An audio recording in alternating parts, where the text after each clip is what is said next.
As we are working on putting our diabetes in remission, we're working on getting off of medications, we're working on reversing diabetes. We're using fasting. I'm using fasting. You're in this space right now because you are here. I am a little over now 50 hours of fasting, right? 50 hours of fasting for this week. 72 hours is what we're doing. And I'm excited because I get to talk to you about what goes on in fasting. I get to share with you how I'm feeling. We're going to do a check in here in a minute. But you know, fasting is not just a physical thing, it's also an emotional thing. And so tonight in this episode, we're going to talk about what happens during fasting. Why am I so emotional? Why am I so emotional? Why am I so irritable? Why can I become so frustrated sometimes and irritated at things so easily? We're going to talk about that here in just a minute. Hey, if you're new to me, I'm Dr. Dwain Woode. That's Wood with an E. The E stands for endocrinology. Here on the channel, I educate, I empower, and I encourage you to take charge of your health and your life, avoid complications, and go to the next level. And in this year, new year, new you, I'm talking to adults with type 2 diabetes who want to get off of medications, who want to put their diabetes in remission, who want to reverse their diabetes. Hey, that's what we're doing here in this space. And we're using fasting as one of those tools that we have in our toolbox, if you will, that we can pull out and use at any time. If you're new, also go ahead and put new in the comments because I love to welcome you with a hand clap and some music. And let you know that I'm happy that you are here. If you have questions as we move throughout the show, go ahead and drop those in the comments in the chat and make sure you put a Q in front of them. So we'll get to that here as we get into the show. If you are out there and if you've been following us, you know how we do. And so I have with me right now my monitors that we're going to be taking a look at here in just a minute to see what my blood sugars are. Right down below, you see my Dexcom Clarity report, and we'll look at that in just a minute. And I also have some other, show and tell that I promised that I'd bring on. So I've got another kind of meter. I've got some other Lansing devices and some Lancet. So we'll take a look at those here in just a minute to see how they differ from what the things that I have been using. All right, and just to say, if you have not already done so, make sure that you take a look at our show, Dwain Woode MD. This past episode, we did how to succeed in the final stretch. The final stretch, as we walking through this new year, new you, we want to make sure that you're setting yourself up for success as we get into the last quarter of this year and as we move into the new year. That's right. You know, I know you're like, we got months to go, but we've got to set ourselves up for success here as we move in that direction. And so we're going to be talking about emotions here in a minute, but let's go ahead and let's do a check-in. And you know how I do. There are three different things that I talk about when we do our check-in. We talk about how I'm feeling physically, how I'm feeling mentally, and how I'm feeling emotionally. And so let's hop in and go ahead and get started with that. So physically, this is usually the place where people talk about how they are in terms of energy, in terms of strength, and often people will feel fatigued and tired. And I want to make a point here, and we'll make this point again when we do our check-in and our review of fasting in our check-in tomorrow. But often the things that we're feeling really are not related to the fasting itself, but it's related to the fact that we are not well rested. Okay, yeah. So often the fasting gets blamed for this drop in energy that we will feel, but it actually is the fact that we're tired from not resting, from not sleeping. We're just coming off of some big event, if you will, and so we come into fasting, and so we feel those results in fasting, and people think that it is a fasting issue, but it's actually a rest issue. But having said that, if you're in the fast and you're feeling this could also be because there's a transition that goes on between when you're burning carbohydrates and when you're burning fat. Okay, so as we are transitioning into that ketosis process, into the ketosis state, then sometimes there's a dip in energy, and people will feel that as or dip in carbs, if you will, and people will feel that as a dip in energy. Okay, so physically, also. If you are diabetic or if you're prone to hypoglycemia, so low blood sugars, sometimes that will show up in the physical realm, how you're feeling. So palpitations, feeling lightheaded, feeling dizzy, feeling sweaty, right? All those things can be associated with low blood sugars. And also, if you're not well rested, that can show up here in this space. If you're not hydrated, right, definitely blood pressure, lightheadedness, dizziness can show up. And remember, as I've always said, that if your blood pressure goes down, that is, you don't have enough volume, then the body has to increase the heart rate to continue pumping the same amount of blood or the same amount of oxygen to the tissues because they need oxygen to survive. And so as a result, the heart rate goes up. So people will feel the palpitations because the heart rate has gone up because they're not hydrated well. Okay? So that's how and for me right now, physically, I did a great job of coming into the fast. Now, last night I stayed up late. We had some things go on, and so schedules got a little twisted. And so I stayed up later than I intended, and I got up earlier than I normally do because I had some things I need to take care of. And so I'm feeling tired. So going back to that same idea, I'm feeling tired, not because I'm, 50-ish, 50 plus hours into fasting, but because I did not get good rest. Okay, so physically right now I'm feeling tired. I'm feeling a little fatigued, but that is because of my resting over the last 24 hours. Mentally, often this shows up as fogginess, some sluggishness in thought, inability to concentrate on fine details. And some people will say that I feel like I'm walking around in a daze. That also can happen as we're transitioning in the ketosis state from burning carbohydrates to burning fats, and the body using that for ketones. The other thing that can happen, once again, if you're not hydrated, then that shows up in this space as well. So hydration actually will go and show up in lots of different areas. So you want to make sure that you're maintaining good hydration. We'll make these points again as we do our complete review of fasting coming up in our check-in tomorrow. But I just wanted to say those as we're going through the check-in tonight. So for me, mentally, I'm actually feeling pretty acute. Or let's say acute. I'm sharp. That's the word I was looking for. I am not feeling sluggish. I'm not feeling dull. As I mentioned before, that I do these, I subscribe to these math and physics places, these channels, and so I get those. I get those that come in, and I am in the process of going through those.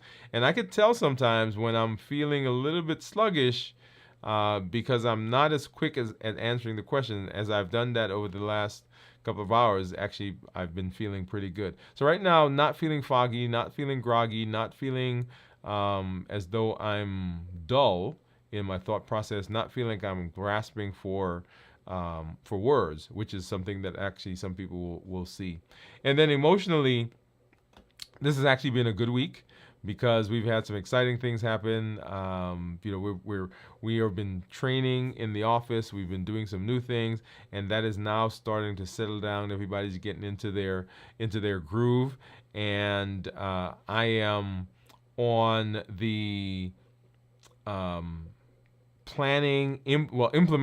implementing phase of what I do as I move into the last quarter and into the new year. So there are all these ideas that are swirling in my head, and I've got charts and to-do lists, and so I get excited about that because of the newness, from one, and number two, it is a change and something different, and I like to learn and expand.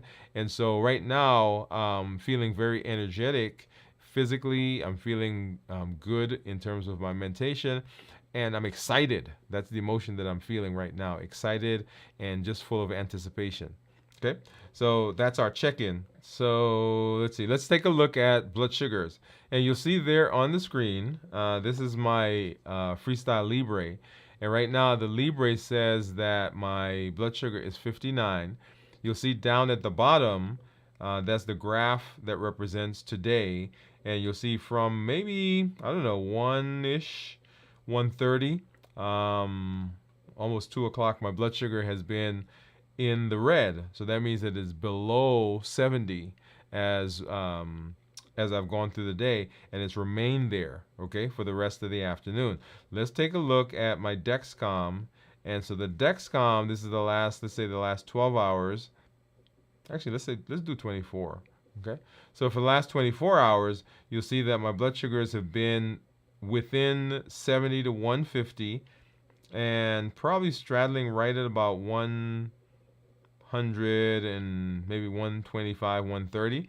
We'll take a look here for my clarity report, and we'll get to see what those numbers have been running.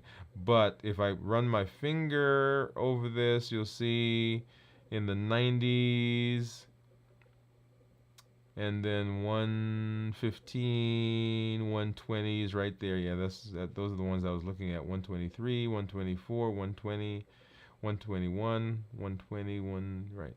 So we've kind of in the upper 90s for the later part of the days, low to upper 90s. And then if we get to the middle of the day, kind of been running in the low 100s to 110s, maybe 120s, okay? And then of course now 95. So that's the Dexcom G7. Let's take a look at the Stelo. And remember, Stelo is the over-the-counter version of what Dexcom has out now. So if I put my finger there, once again, I could run over those numbers, and I'll see those have been in the 70s to 80s for most of the day. Okay, so in the early part of the day, we had hundreds and 90s, and then right at about, let's see, when did that switch? So we were 100s up until 11 o'clock maybe, a little after 11, almost noon.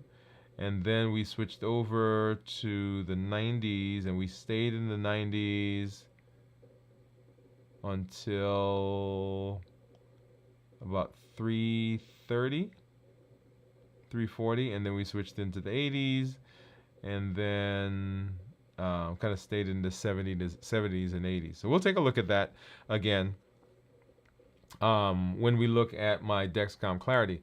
But let's go ahead and let's hop over and let's take a look at what my monitors are saying. As you know, I have a Contour, Keto Mojo, which gives me both the glucose and it also gives me a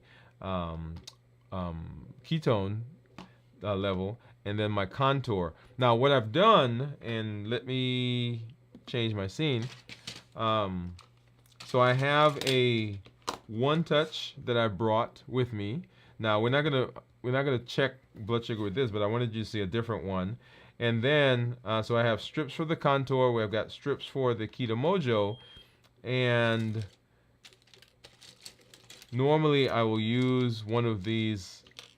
Let me get this off the screen for a minute. Yeah.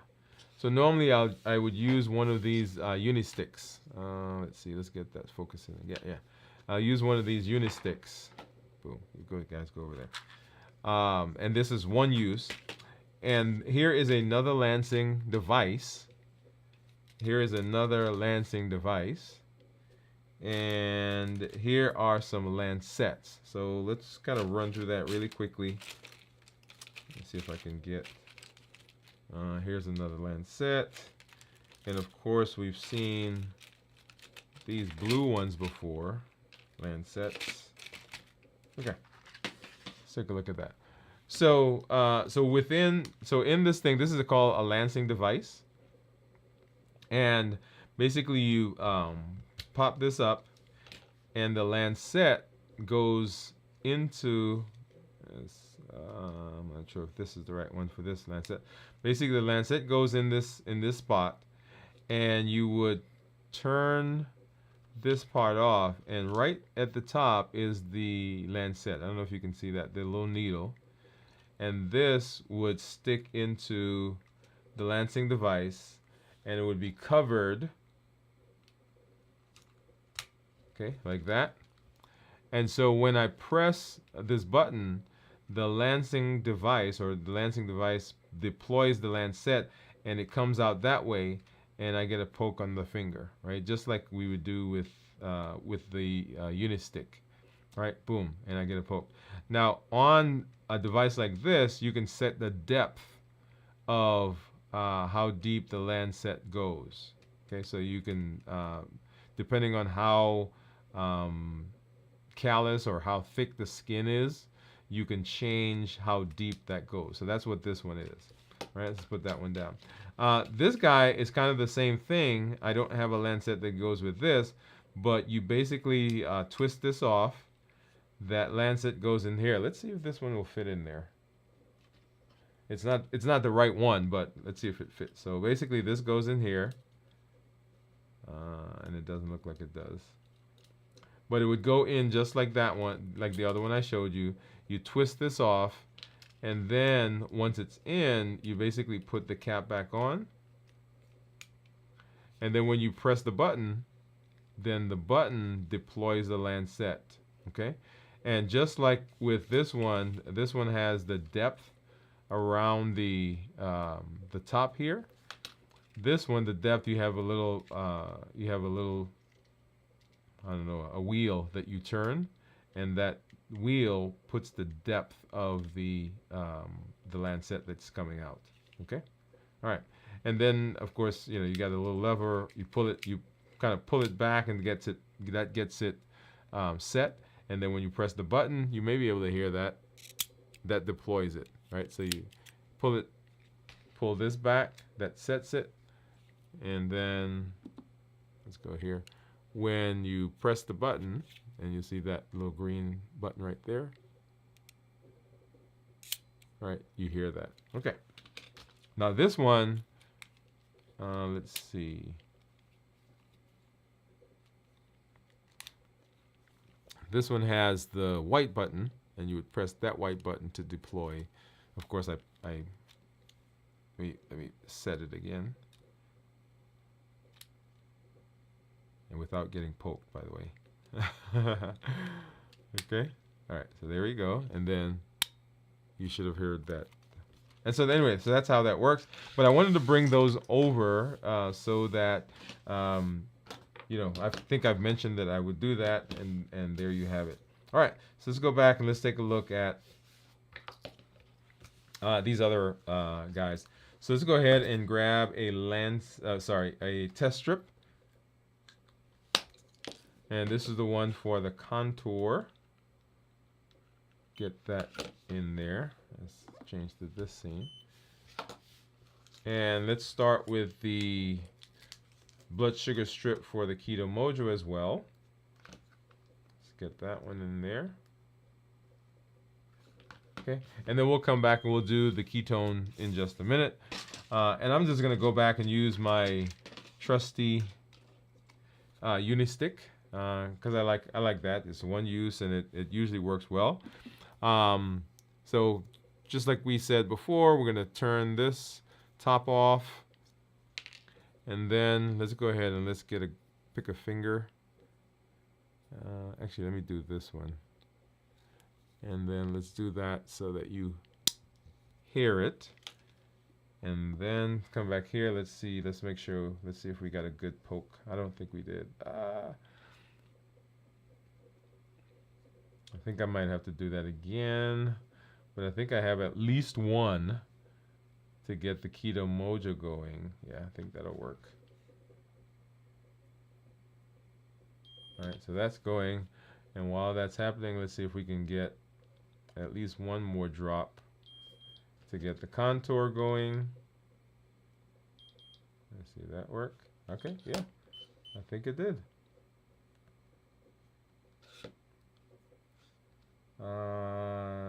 No, I don't don't think that one worked. Yeah. So we'll have to get another poke. So 65 for the Keto Mojo. And then we'll have to get another strip for the contour. And as I mentioned before, so my fingers are a little cold. And so if that's happening to you, you want to go ahead and make sure that you warm them up. So I'm going to rub that together while we do this, and go ahead and take this off. All right, and then let's see if we can get maybe a different finger. There we go. Yeah. And let's see if that worked. So that one, oh wow, I didn't get anything that time. Okay, all right. So I'm gonna work on my fingers, and we'll do that here in just a minute. But let's hop over and let's talk a little bit about. So we're a little over 50 hours now in terms of my fasting, and emotions. That's what we want to talk about. Emotions in the fasting space. So as I mentioned before, fasting is a physical and an emotional exercise. Often we think about fasting as just abstaining from food, and we don't associate that there is an emotional toll that goes in the body. And we'll talk about that here in just a minute. And emotional fluctuations are normal, right? So you probably know people who have been maybe not fasting, but maybe they've been on a diet. Maybe they've been cutting back on carbs. And then you also know people who are fasting, and you know sometimes they are a bit irritable. So we'll explore why fasting affects your emotions and how you can manage it. That's what we want to talk about in this episode. So why does fasting trigger emotional responses? Why does fasting trigger emotional responses? Well, number one, there are hormonal shifts. Remember, there are several hormones that are associated with eating and with fasting. One of them, of course, is ghrelin, which is the hunger hormone. There's leptin, which is the satiety hormone. And of course, there's the stress hormone, cortisol.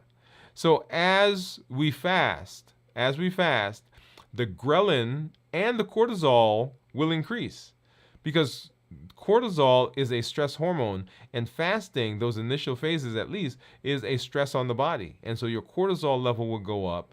Your hunger hormone will go up, because remember the stomach is where we get ghrelin. So ghrelin is made in the stomach. And as the stretch of the stomach goes down, then ghrelin levels increase. Right? So as your stomach becomes less and less full, then the ghrelin level goes up, and that can stimulate hunger. And because of the stress of fasting itself, then our cortisol goes up. And when cortisol goes up, we can affect our mood. I think I mentioned several weeks ago, or actually several months ago now, we were going to Mississippi for a speaking engagement that I had there. And as I was getting into that week coming up to the speaking engagement, I started feeling, uneasy, right? Shaky. I started feeling a little bit jittery. And at first I thought it was blood sugar. So I went and I checked my blood sugars, and my blood sugars were normal. Okay, so I was in a fast at the time. I think I was maybe 48 hours. And so, naturally the first thing that people think of when they start feeling jittery is blood sugar. So I went and I checked my blood sugar, or actually I looked at my monitors, and they were normal. And so I said, okay, what's going on? What could this be? And so realized that I was having some anxiety over getting out there or going to this engagement. And so I went and I walked around. This was over lunchtime. Went to my wife's office, and she was like, "Hey, what's going on?" I said, "I don't know." So I went downstairs, walked around the building a few times, and came back, and I was calm, and the jitteriness went away. Right. So it wasn't the fasting; it was the hormones that were at play.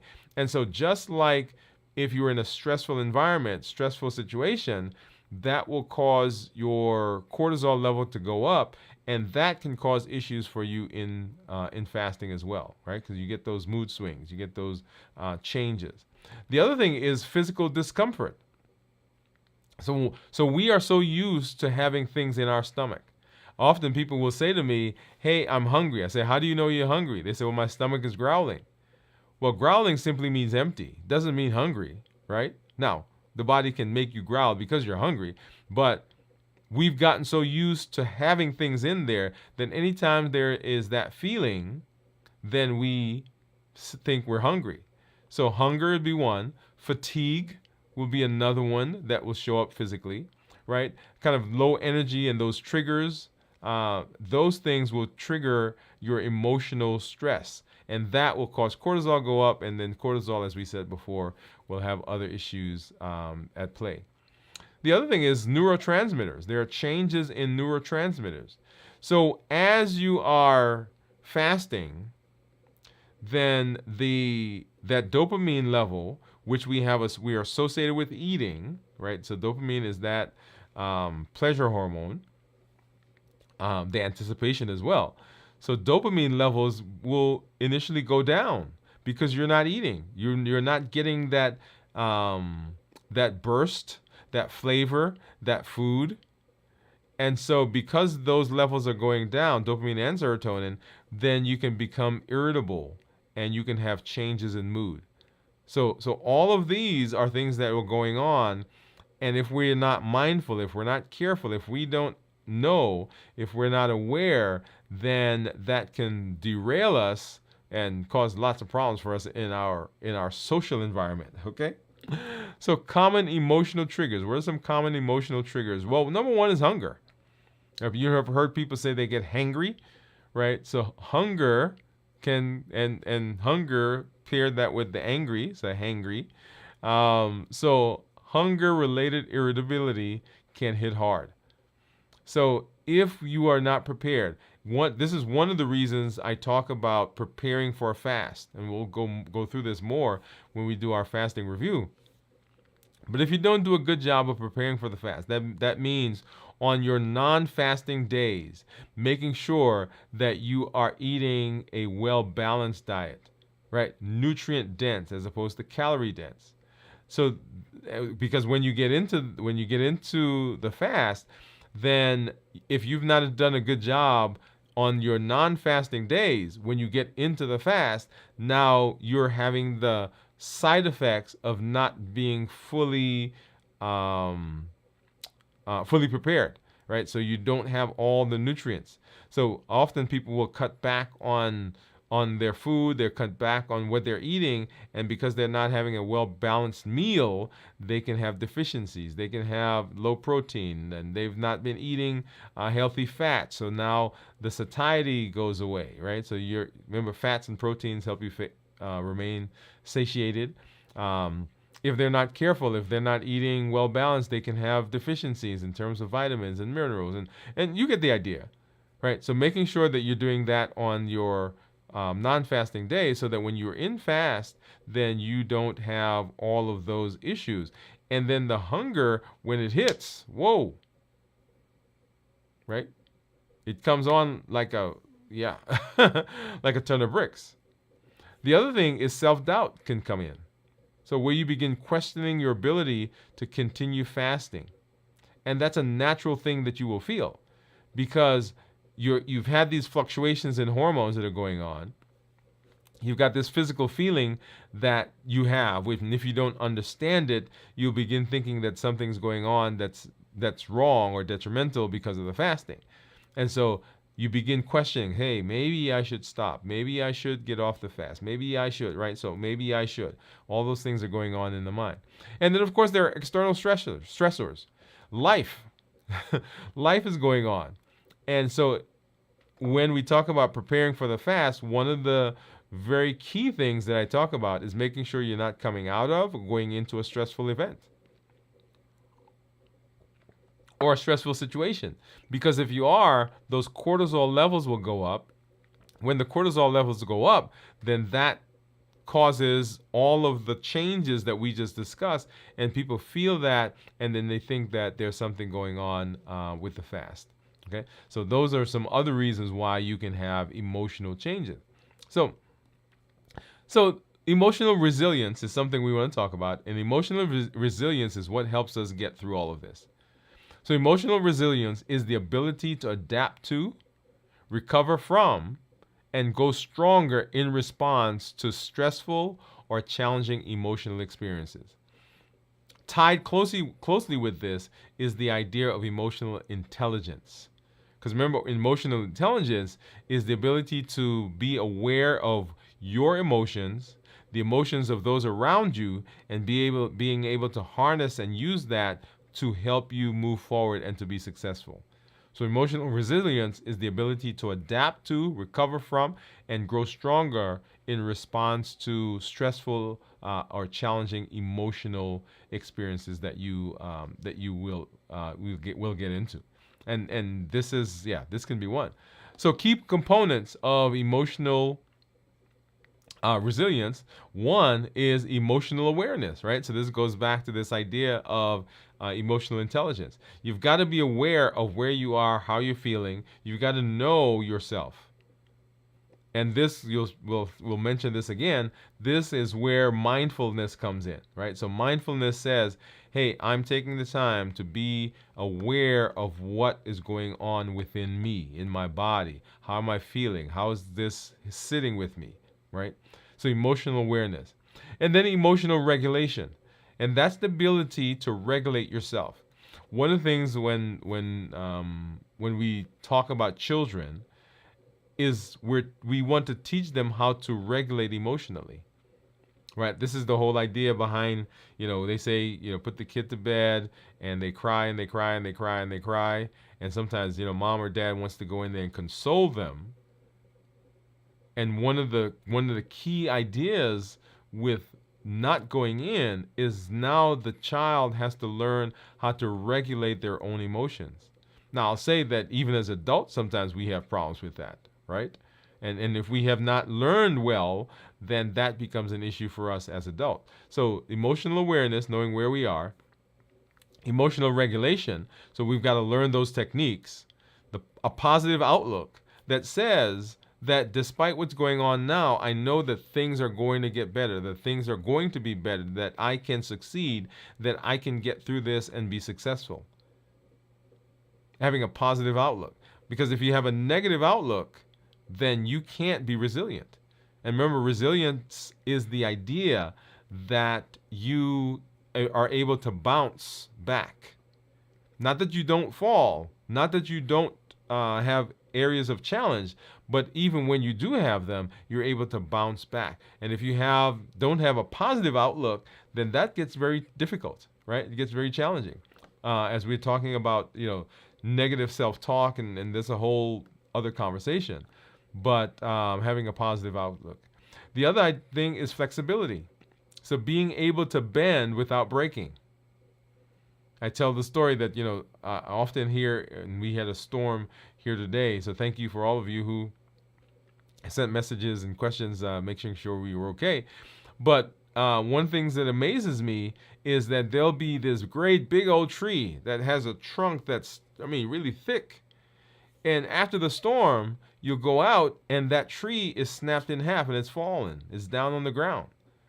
But the little trees around it that for sure I thought would have been blown away, they're still there. And at first I'm like, well, why is this? And the thing is that they're able to bend. They're flexible. They're able to go with the wind and come back. And so flexibility, it goes hand in hand with this idea of resilience, because the trees that can't bend, if that wind is strong enough, it's going to break it. The other thing is self-efficacy, right? Self-efficacy, which says that within me, I am sufficient. Within me, I'm sufficient. I have within me what I need to succeed. Now, I've got to leverage resources that are outside of me. There are different resources, different things that I need to learn, maybe different certifications, whatever it is. I've got to use those, but within me is everything I need as I'm bringing to bear all of these resources that I use. And this goes back to the whole idea of smart goals. Okay.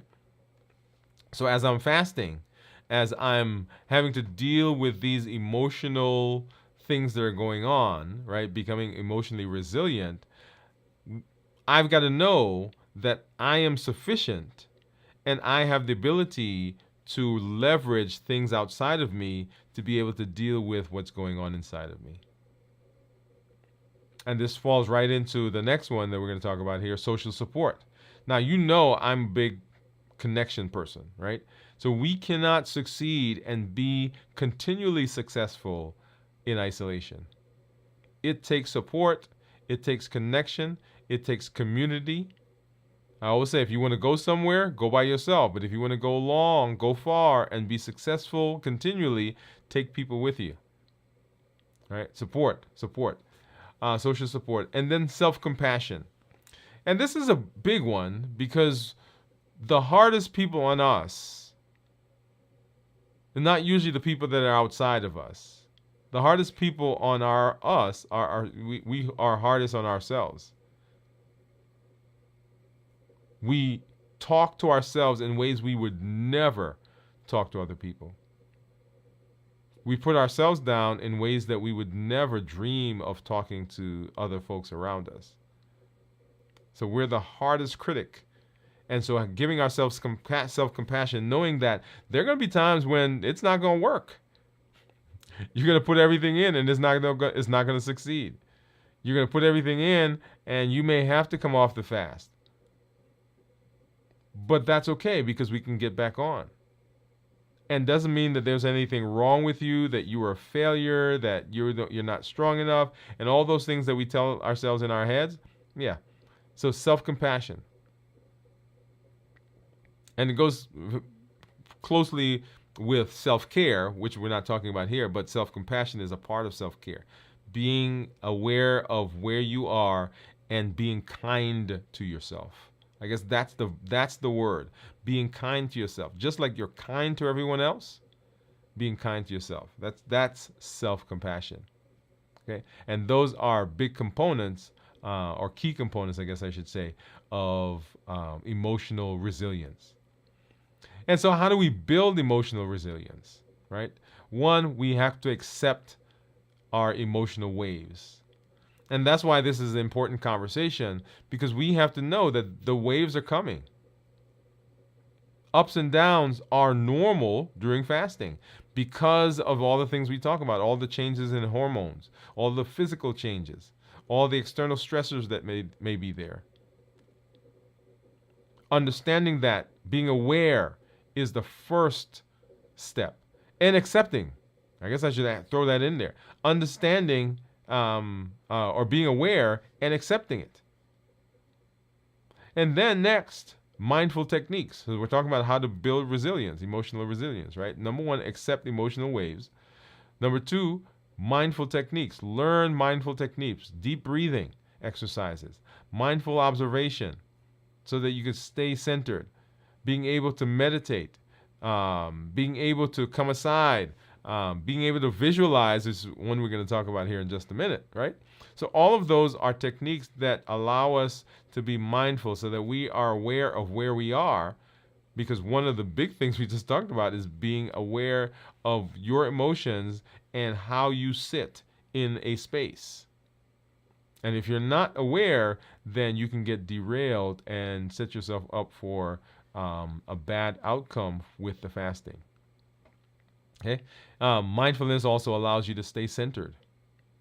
A great way to begin knowing, being mindful, being present, learning about yourself is by journaling, right? Track your emotions.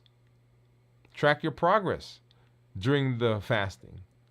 right? It helps you to clarify. I was talking to one of our team members today, and one of the things that they were saying is that she journals when there's something that doesn't quite make sense, when there's something that she can't talk about, then journal. And I journal. I'm always dictating on my phone. I've got a journal here that I write in. I've got my electronic journal, right? I got stuff all over the place.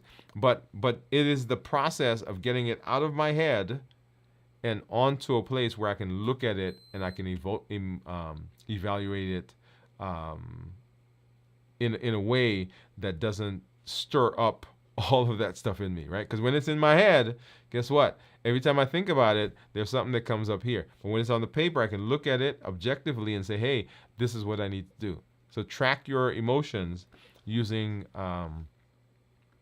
using a journal. That's how we build emotional resilience.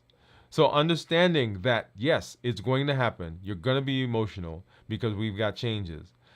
Being mindful to know where you are, and then track it, journal it, so that you can look at it and you can deal with it objectively. Those are the ways that we build emotional resilience. And these are the ways that we can succeed despite emotional changes in fasting. One of the things that we talked about, I think in our last check-in, was visualization. I love visualization because it allows me to set a goal. It allows me to see that goal, to have that goal be tangible and have smells and tastes and feels and sounds and all those things as they wash over me. That can help me get through the emotional part of fasting. Okay, awesome. All right, so let's go ahead and let's hop over and let's take a look at my reports. As I mentioned, so I've got my Dexcom Clarity report, and let's go ahead and grab this. There we are. Okay, and you'll see on the screen there 137. That is, let me grab my mouse here so you guys, there you are. So 137, that's my average for the last 2 weeks. If I go and do a 90-day average, that's probably going to be like 125-ish, maybe. Oh, 133. Okay. So 133. I'm in target 86% of the time, and that target goes from 70 to 180. And my glucose management indicator, which is a surrogate for my A1C, is 6.5. So that means if I were to get an A1C, then it should approximate 6.5. Okay. All right. If I look at my days, and so we've been fasting now over 50 hours. Let's see. Let's go backwards to 24 hours right in here. So, so I had my last meal here. This is on Tuesday. And you see a spike there when I had the meal, and then started fasting here. And as I started fasting, my blood sugar was 130, 139. And then that started going down, down, down, down. Now you'll see two graphs. The bottom one is the Stello, and the top one is the Dexcom G7.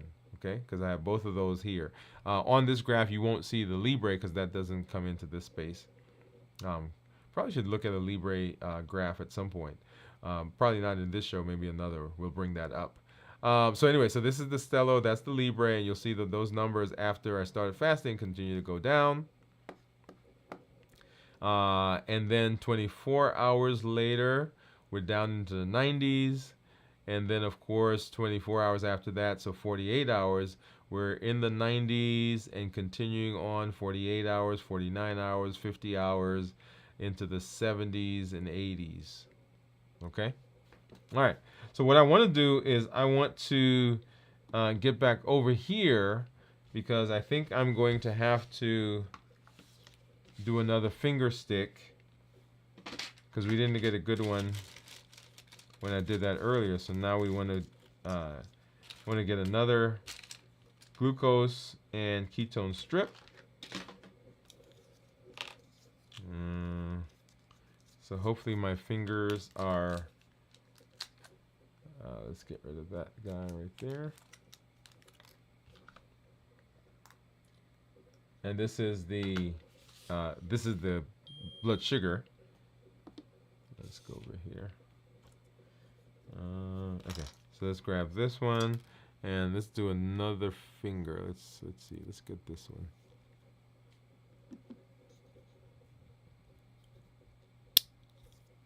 All right, I felt that one, so hopefully I have a good drop of blood. All right, so there's the drop of blood. And I'm doing that again because I want a drop of blood at the same time that I have the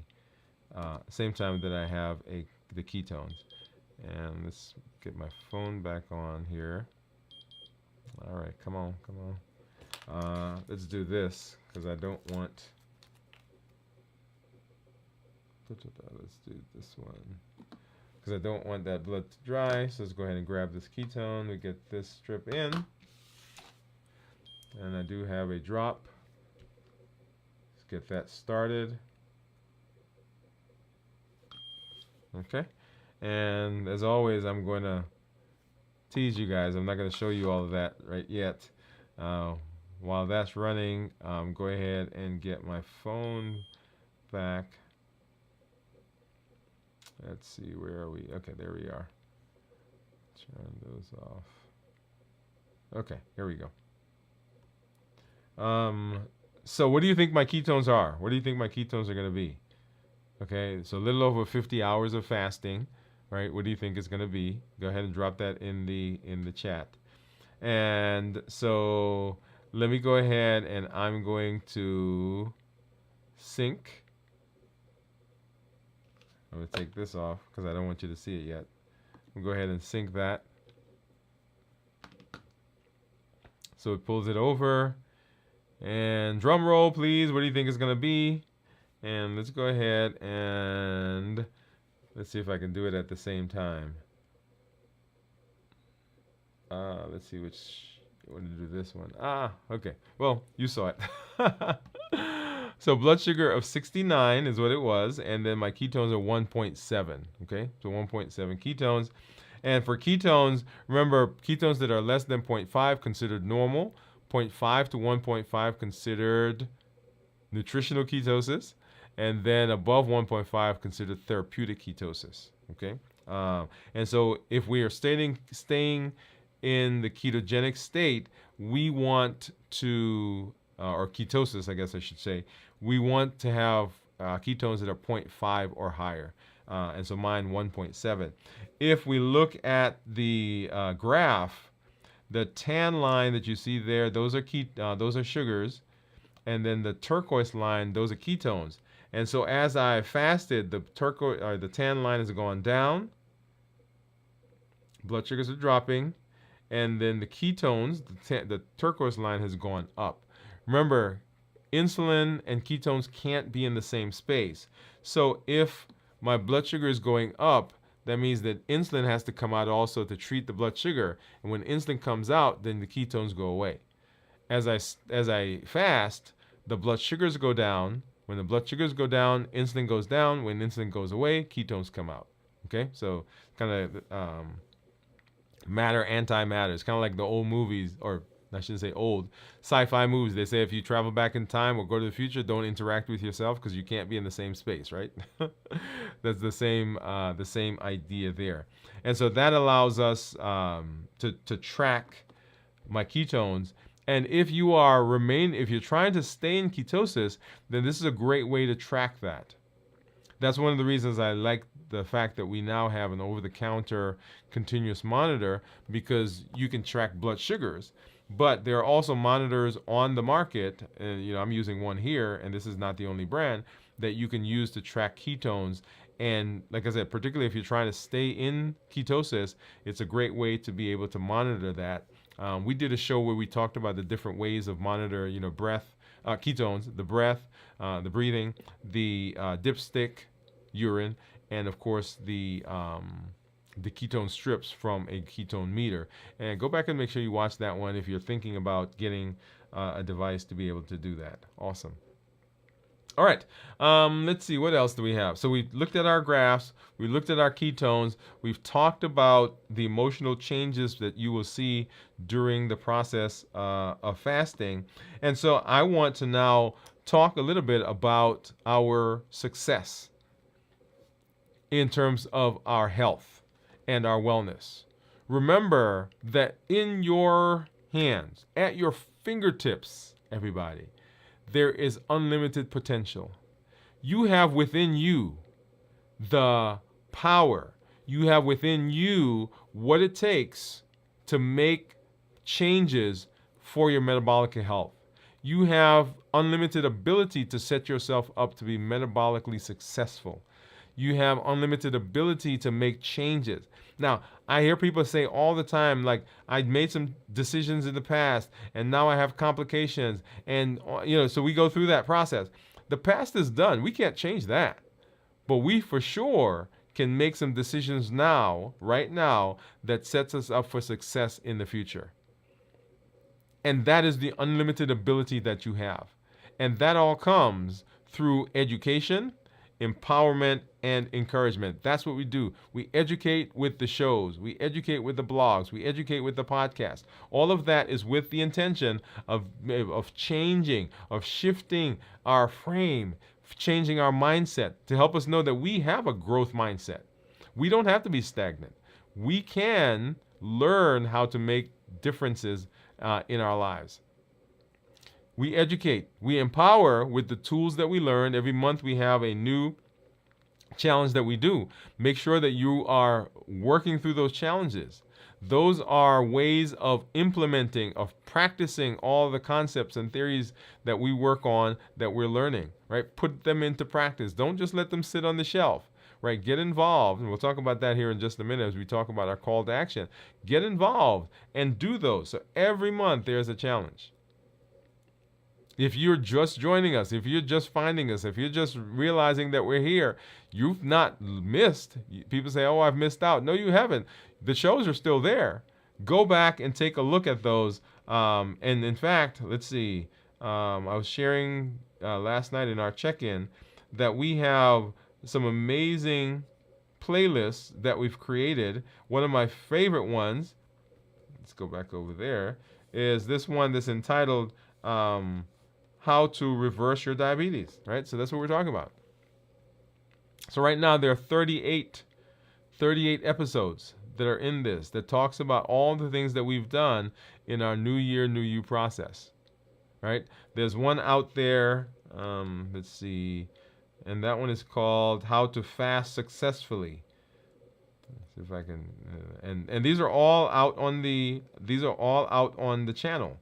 Right, so if you've not been over there, make sure you get over there, and you'll be able to pull those up. I'm trying to pull it up, and of course now there are all these other ones that are not ours. Okay, here it is: How to Fast Successfully.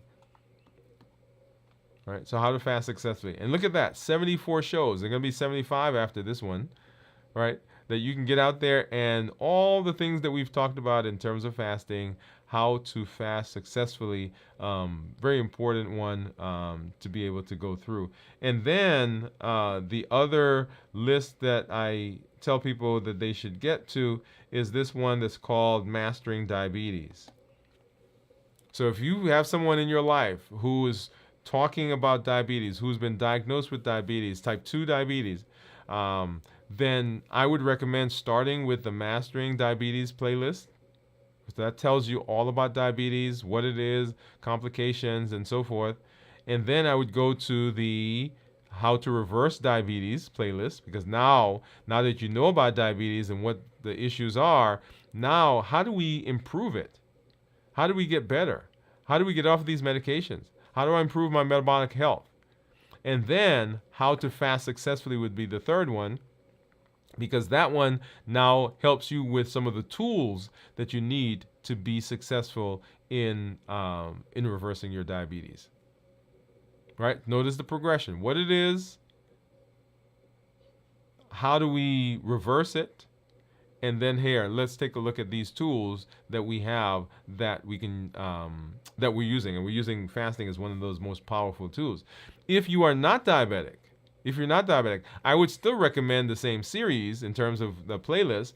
But what I would say to you is the what is diabetes one may not be the first one you start with. How to reverse diabetes is where I would start, because in that it goes through all the mechanisms of metabolic disease. And remember, diabetes is the prototypic metabolic disease. If I can treat diabetes, then I can treat high blood pressure, high cholesterol, non-alcoholic fatty liver disease, coronary artery disease, and on and on and on. So I would start with that, how to reverse diabetes, and then the next one would be for you, how to fast successfully, because it's one of the tools. Okay, you see that progression? All right. But so back to our triple E formula for success. So that's how we do it, right? We educate, we empower, and then we encourage. We encourage with the community that you are part of, the community that you strengthen and enhance and make richer when you come and tell your story and share where you are, right? We educate, we empower, and we encourage with the triple E formula for success. And that is what unlocks, unleashes, opens up the unlimited ability that you have at your fingertips. Educating, empowering, and encouraging. As you are fasting, as you are putting your diabetes in remission, as you are working on your other metabolic diseases, remember there are some triggers that will drive us away from our eating plan, away from our fasting, away from the decisions that we've made to be healthy, and they're given by the HEAT model. Habits, emotions, access, and taste. We eat not because we're hungry, but because of the routine, because of the habit that we formed. We go to the movies and we eat popcorn, not because we're hungry, because that's what we just do. Everybody around us is going to lunch, and we're not hungry. We're fasting even, but we want to eat because that's what you do at lunchtime. We get together with friends and we drink coffee and we eat a muffin. We drink coffee, we eat a donut. Not because we're hungry, but just we've gotten used to it. That's the routine, right? We eat because of habits.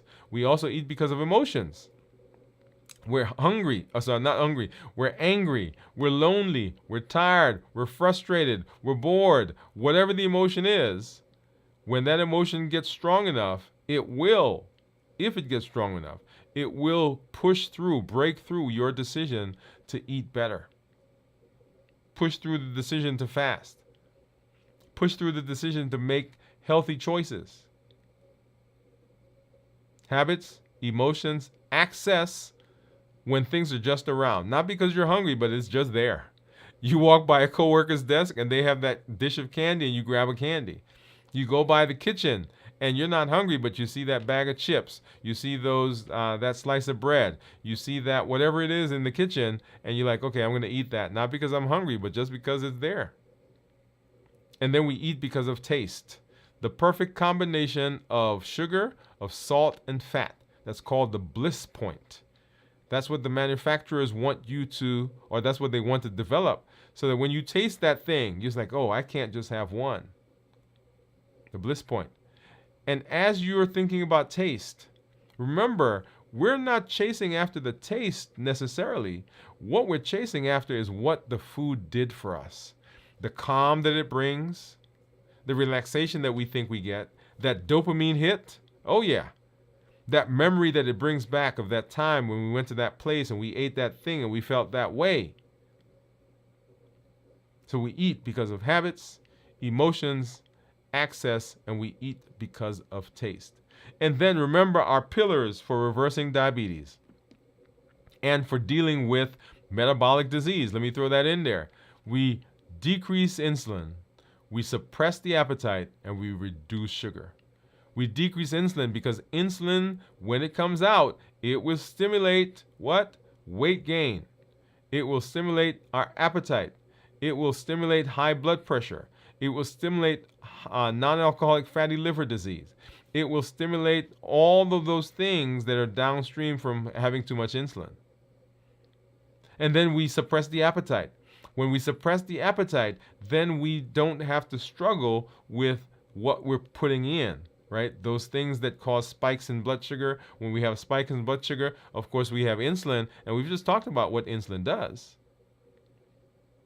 So suppressing the appetite, pillar number 2, and then reducing sugar. That is decreasing the amount of added sugar that we bring in, the amount of sugar that's in the body. Those are the pillars. Decrease insulin, suppress appetite, and reduce sugar. And then our call to action, when you come, when you show up, hey, we want you to join the challenges. As I said, don't just let them be things that sit on the shelf. You want to make sure that you're getting involved, that you are putting them into practice so that you can rehearse, so that you can solidify, so that you can ingrain the things that we're learning into your routine. Number 2, share your story when you come. Hey, let us know what successes you're having. If your A1C has improved, if your weight is better, if you've gotten off of some diabetes medications, if you've gotten off of other medications, like we have a lot of community members that have been taken off of blood pressure and cholesterol medicine and heart medicine. Share that so that we know if you can do it, we can do it as well. We get encouragement. And then if you're having places where you're having some challenges, share that with us as well, because we get to come around you as a community. We get to support you. And we all know now that we're not by ourselves. And then share this, invite a friend. Let them know that there's a place that they can come and they could learn how to be metabolically successful. They can come and learn, how do I reverse my diabetes? How do I lose weight? How do I get off of some diabetes medications? How do I improve my blood pressure? How do I improve my fatty liver? How do I improve my cholesterol? All of those are things that can be learned by following the New Year, New You model. So share it, send a link. Say, hey, let's go watch this together. Hey, let's work on this together. Let's walk through the process together. Like I said, 38 shows, 38 weeks that we've been doing. And each show builds on the next. So make sure that you're doing that. Make sure that you are sharing with everybody. Sharing, you can be the voice of change. There are over 1 billion people on the planet with diabetes or pre-diabetes. And you could be the voice to help them be better. Be the voice to say, hey, we're not going out like that. We're going to make a change in our lives. Okay? Make sure you're doing that. And as always, I'm excited when I get to spend time with you. I'm excited to be in this space. And as I always say, I'm Dr. Dwain Woode. That's Wood with an E. The E stands for endocrinology. Here on the channel, I educate, I empower, and I encourage you to take charge of your health and your life, avoid complications, and go to the next level. And in this year, new you. We'll see you later this week as we continue our check-in. We'll see you on Saturday night at 9 o'clock for videos from the vault, and then Sunday morning for This Week in Review at 7 o'clock Central. 6 o'clock Central, 6 o'clock Central here on Dwain Woode MD. And then, of course, for our show, Dwain Woode MD Live at 7 o'clock Central p.m. on Monday. Good night, everybody. Have a great one.